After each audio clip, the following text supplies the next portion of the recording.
Hello everyone! Happy Teacher's Day sa tanang teachers as a second parent. So, magbuhat ta karon og DIY nga i-gift na to para sa teacher ni Ridley! Happy Teacher's Day! Yeah, Happy Teacher's Day to all teachers. So, hello guys, mao ni ang akong gibuhat ganiha. Ang karton ako siyang gidesignan o gi-wrap nako siya sa jute string. Mostly basta nani nga design is ako ang gamiton is yarn gyud, pero tungod kay na ako'y gamitan sa yarn mo nang kanilang ang ako ang gigamit. Mas okay pud siya kay baga-baga man siya sa yarn. So basta mga lettering or mga design nga letters, okay jud kayo akong agi ay lang gyud ko pasuwat ta.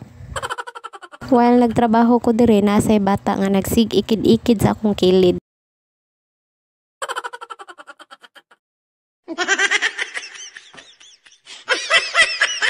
Nya wala na ko nagbawg pangita asa ko mangita og stuffed toys kay na may stuffed toys si Richly, so ato ang gamiton para i-design nato. Kaning medyo baga og lapad nga karton mao ni atong himuong base para tungtungan nato sa atong design. So let's start. So ato na siyang i-glue, ipapilit nato sa iyahang base. So inani ra ka simple ang maghimo og gift.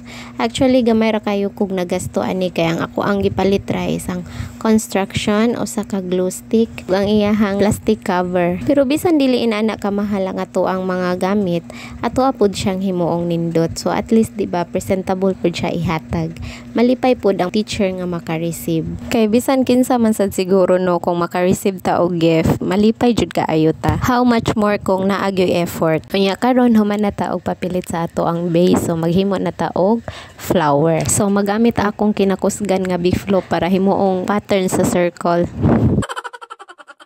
So mag-cut na ta. So atoan na tong gi-cut ang pattern nga circle, atoan na pong i-cut siya porma og katol. Murag like this inana. So after that, atoan na pud siyang likiton. Ang katong tumoy sa gi-cut, ato siyang likiton padong sa sulod. Aron maporma siya nga buwak. So ighuman nimo og likit, imuhan na dayon na siyang i-glue. Mo ni ang iyahang finished product. So nanatay ikapapilit sa kilid sa ato ang base.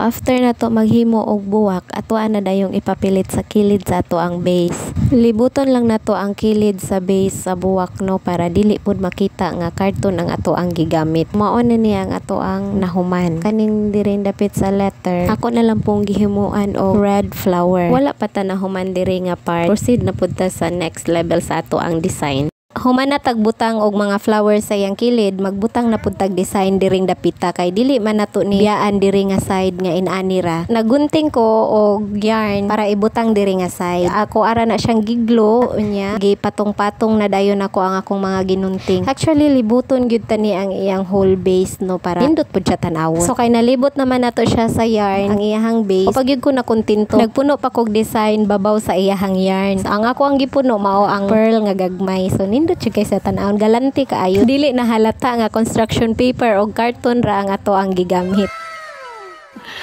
Sana all.